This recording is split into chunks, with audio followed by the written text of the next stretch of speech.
해야 됩니다. 그런 과정들을 통하는 동안 하나님께서 그를 멋진 남성으로 변화시켜주는 것입니다.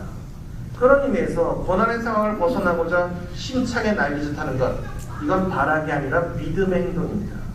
어느 순간 날개짓을 멈추게 하는 것, 이게 시험입니다. 하나님이 받아주십니다. 그러나 받아주시지 않을 것처럼 생각하면서 날개짓하라는 겁니다. 최선을 다하라는 겁니다. 바울은 골로새서 1장 29절 이렇게 고백합니다. 이를 위해서 나도 내 속에서 능력으로 역사하신 이의 역사를 따라 힘을 다하여 수고한다. 내 안에서 주께서 역사하셔요. 하나님이 일을 하세요. 근데 나도 힘을 다해서 그 일에 동조하여 수고한다 했습니다. 내 속에서 능력을 역사하신 하나님을 믿으면서 동시에 힘을 다해서 수고하는 모습을 보이는 것, 이게 믿음이라는 겁니다. 하나님의 능력의 역사를 믿는 자는 힘을 다해 수고하는 줄로 믿으시기 바랍니다.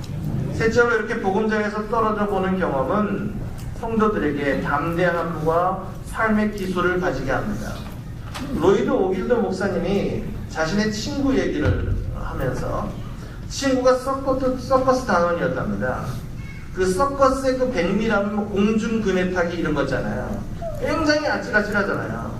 실제로 공중 그네를 타는 사람들이 얼마나 큰 공포를 느끼는지, 얼마나 큰 위험을 감수하는지 우리는 잘 몰라요.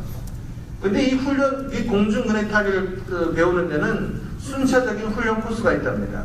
처음에는 그네 타는 법이나 묘기부터 가르치지 않는답니다.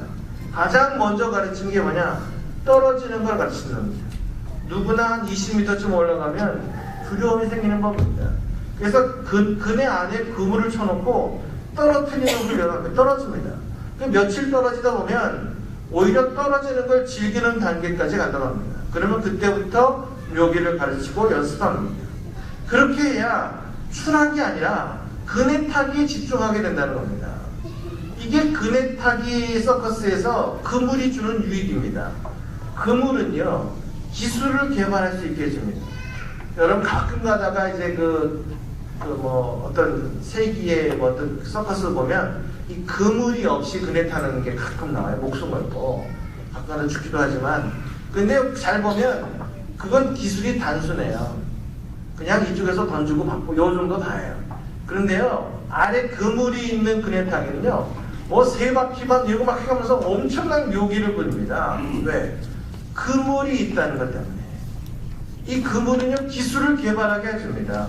우리는 그저 열심히 내 삶의 기술을 개발하면서 생활을 여는 게 중요한 것입니다. 여러분, 담대함은 꼭 성공을 해야 생기는 게 아닙니다. 실패의 순간, 하나님이 내 곁에 계심이 확인될 때, 거기서 담대함이 막 끌어오르는 것입니다. 그래서 비담대함은 고난을 통과한 성도들에게 주어지는 선물과도 같습니다. 고난은 절대로 무조건 나쁘지 않습니다. 고난 때문에 우리에게 묶인 것이 풀립니다. 고난으로 해서 이제는 더 이상 이 편한 둥지의 고기닭이 아니라 창공에서 자유를 만끽하는 업그레이드된 인생으로 살게 되는 것입니다. 이렇게 고난으로 인해서 강력한 날개를 얻어서 고난으로 해서 두려워하는 마음이 아니라 더욱 담대한 마음을 갖게 돼서 고난을 선용할 줄 아는 강력한 하나님의 종으로 거듭나는 사무라교회 성도들 다 되시기를 주님의 이름으로 축원합니다. 기도하겠습니다. 우리 한 2분 동안 기도합시다. 우리가 지금 어려움과 마음이 힘든 가정에 있다면